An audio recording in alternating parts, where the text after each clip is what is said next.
شهر رمضان الذي أنزل فيه القرآن هدى للناس وبينات من الهدى والفرقان اعوذ باللہ من الشیطان اللعین الرجیم بسم اللہ الرحمن الرحیم الحمد للہ وکفا وسلام علی عبادہ الذین اصطفیٰ محمد وعطرتہ الطاہرہ واللعنۃ الدائمۃ علی اہلہا اما بعد۔ اذان محترم، ماہ رمضان المبارک کی روزانہ کی دعاؤں کی مختصر تشریح آپ کی خدمت میں پیش کی جا رہی ہے۔ 27ویں دن کی دعا جو امام معصوم علیہ السلام نے تعلیم فرمائی وہ یوں ہیں، اس کے الفاظ کہ اللہم ارزقنی فیہ فضل لیلۃ القدر، کہ اے پروردگار آج کے دن مجھے لیلۃ القدر کی فضیلت نصیب فرما، وَسَيِّرْ أُمُورِ فِيهِ مِنَ الْعُسْرِ إِلَى الْيُسْرِ، اور میرے امور کو اور میرے افیئرز کو عسر سے یسر کی طرف لیا، یعنی مشکل سے آسان کی طرف لیا۔ وَقْبِلْ مَعَاذِيرِ، اور میری عذر کو جو میں نے پیش کیے ہیں، جو عذر میں نے پیش کیے ہیں تیری بارگاہ میں، ان عذر کو، ان عرائض کو تو قبول کر لے۔ وَحُطَّ عَنِّي الذَّنبَ وَالْوِزْرَ، اور اے پروردگار ذنب کو اور میرے اوپر موجود جو گناہوں کا بوجھ ہے اس کو اٹھا لے، اس کو کم کر لے۔ یا رؤوفاً بعبادہ الصالحین، یا رؤوفاً بعبادہ الصالحین، اور اے اپنے صالح بندوں پر رحم کرنے والے اور مہربان ہو جانے والے۔ اس دن کی دعا کی تلاوت کا ثواب من دعا بہ بنی لہ الف مدینۃ فی الجنۃ من الذہب والفضۃ والزمرد واللؤلؤ، کہ جو شخص اس دعا کی تلاوت کرے گا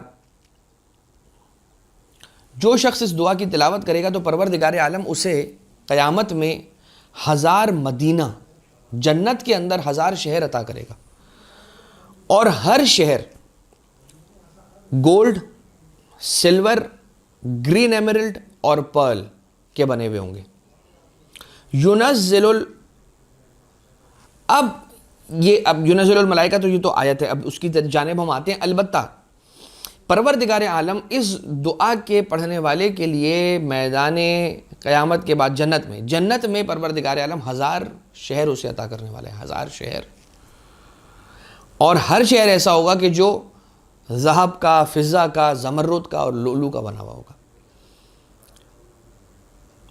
اب آئیے ذرا دیکھیے، لیلۃ القدر کا سوال کیا جا رہا ہے کہ پروردگار مجھے عطا فرما، میرا رزق قرار دے اس بات کو کہ میں لیلۃ القدر کی فضیلت کو درک کر سکوں، جو فضیلت ہے لیلۃ القدر کی، جو بھی فضیلت ہے میں اسے درک کر سکوں۔ مجھے نہیں معلوم کیا فضیلت ہے، مگر میں چاہتا ہوں کہ درک کر سکوں۔ اگرچہ پروردگار تو نے یہ کہا کہ ما ادراک ما لیلۃ القدر وما ادراک ما لیلۃ القدر، اور تم کیا جانو کہ لیلۃ القدر کیا ہے، مگر اتنا ضرور ہے کہ تنزل الملائکۃ والروح فیہا، اس کے اندر ملائکہ کا نزول ہوتا ہے۔ اور سورۃ النحل کی پہلی آیت کہ بسم اللہ الرحمن الرحیم اتی امر اللہ فلا تستعجلوا سبحانہ وتعالی عما یشرکون ینزل الملائکۃ بالروح من امرہ علی من یشاء من عبادہ ان انذروا انہ لا الہ الا انا فاتقون، کہ پروردگار عالم وہ ہے کہ جو، ایک تو یہ ہے کہ اتی امر اللہ کا امر آ گیا، اس میں جلد بازی نہ کرو۔ فلا تستعجلوا سبحانہ وتعالی عما یشرکون، پروردگار عالم وہ ہے کہ جو پاک بھی ہے، پاکیزہ بھی ہے، بلند و برتر بھی ہے، ہر طرح کے شرک سے جو تم انجام دیتے ہو اس سے اللہ پاک ہے۔ تم کتنا ہی شرک کرو، تم کتنی مخالفت کرو، پروردگار عالم کی جلالت و عظمت میں، کبریائی میں تم کوئی کمی واقع نہیں کر سکتے، پیدا نہیں کر سکتے کمی۔ یہ وہ ہے کہ ینزل الملائکۃ، اللہ وہ ہے کہ جو اپنے ملائکہ کو نازل کرتا ہے، ینزل الملائکۃ بالروح من امرہ علی من یشاء من عبادہ، اللہ اپنے ملائکہ کو نازل کرتا ہے زمین پر، زمین پر کہاں نازل کرتا ہے؟ ڈامر پہ نازل کرتا ہے، روڈ پہ نازل کرتا ہے، ممبر پہ نازل کرتا ہے، محراب پہ نازل کرتا ہے، مسجد میں نازل کرتا ہے، امام بارگاہ میں نازل کرتا ہے، مدرسے میں نازل کرتا ہے، اسکول میں نازل کرتا ہے، یونیورسٹی میں نازل کرتا ہے، گاڑی میں نازل کرتا ہے، ریل میں نازل کرتا ہے، پلین میں نازل کرتا ہے، کہاں پہ نازل کرتا ہے؟ اللہ نے پروردگار عالم نے اس سوال کا جواب عطا کیا اور ارشاد فرمائی ینزل الملائکۃ بالروح، روح کے ساتھ پروردگار عالم ملائکہ کو نازل کرتے ہیں، من امرہ، جو اپنا اللہ کا امر لے کر آتے ہیں، علی من یشاء من عبادہ، اپنے بندوں میں سے جن پر اللہ چاہتا ہے ان بندوں پر کہ جنہیں پروردگار عالم نے عام بندوں کے درمیان سے چن کے اپنا خاص بندہ بنایا ہے، ان پر پروردگار عالم نازل کرتا ہے اپنے ملائکہ کو۔ اور یہ ملائکہ کیا لے کر آتے ہیں؟ امر لے کر آتے ہیں۔ اب یہ مجھے بتلائیے گا کہ امر لے کر اللہ کے کسی بندے پر نازل ہوگا کوئی ملک، اور یہ جو امر لے کر آ رہا ہے کس پہ لے کر آئے گا؟ وہ بندہ کون ہوگا؟ اللہ اپنے ملائکہ کو امر دے کر بھیج رہا ہے زمین پر کسی بندے کے پاس، اپنے کسی خاص بندے کے پاس۔ تو اب مجھے کہنے کی اجازت دیجئے کہ وہ اللہ کہ جو اپنے ملائکہ میں سے کچھ ملائکہ کو امر دے کر زمین پر اپنے بندوں کے پاس بھیج رہا ہے، یہ بندہ وہی ہوگا کہ جو امر قبول کرنے کے قابل ہوگا۔ اللہ امر دے کے ملائکہ کو زمین پر کس کے پاس بھیجتا ہے؟ صاحب الامر کے پاس بھیجتا ہے۔ لہٰذا صاحب الامر کے پاس بھیجتا ہے، صاحب الامر کے پاس بھیجتا ہے۔ اور یہ یاد رکھیے گا، یہ آیت بھی سورہ نحل کی اور پورا کا پورا سورۃ القدر، یہ سورہ دلیل ہے اس سورہ کی وہ آیت کہ تنزل الملائکۃ والروح فیہا باذن ربہ من کل امر سلام۔ یہ پروردگار عالم اپنے ملائکہ کو امر دے کر صاحب الامر کے پاس بھیج رہا ہے، اور ہر سال بھیجتا ہے، اور جب تک شب قدر رہے گی قیامت تک، تب تک پروردگار عالم بھیجتا رہے گا، تب تک پروردگار عالم بھیجتا رہے گا۔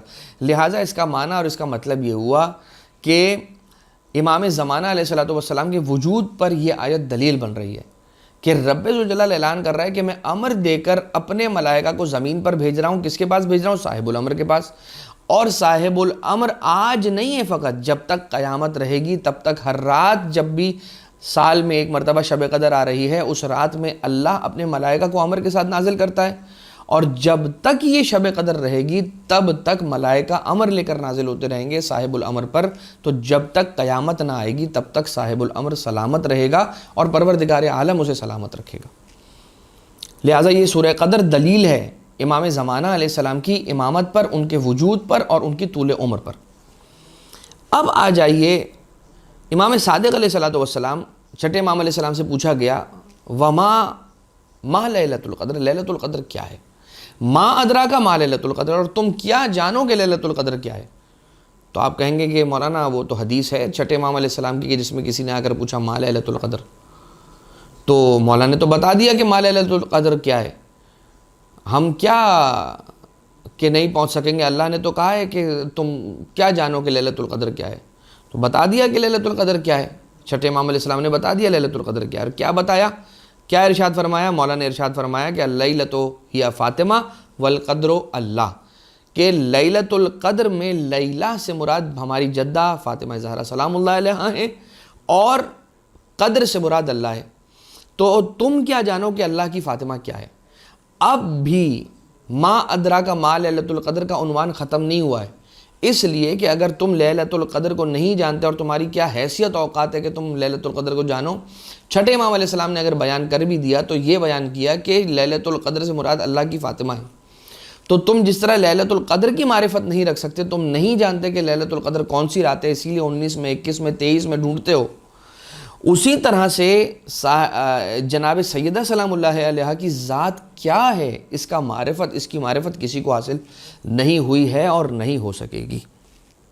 لہٰذا من ادرکا حق معرفتہا فقد ادرکا لیلۃ القدر۔ تو پھر یہ یاد رکھیے کہ اگر کوئی شخص جناب سیدہ سلام اللہ علیہا کی حق معرفت تک پہنچ جائے گا، تب کہیں جا کر وہ یہ کہہ سکتا ہے کہ میں نے حقیقت لیلۃ القدر کو پہچان لیا اور پہنچ گیا۔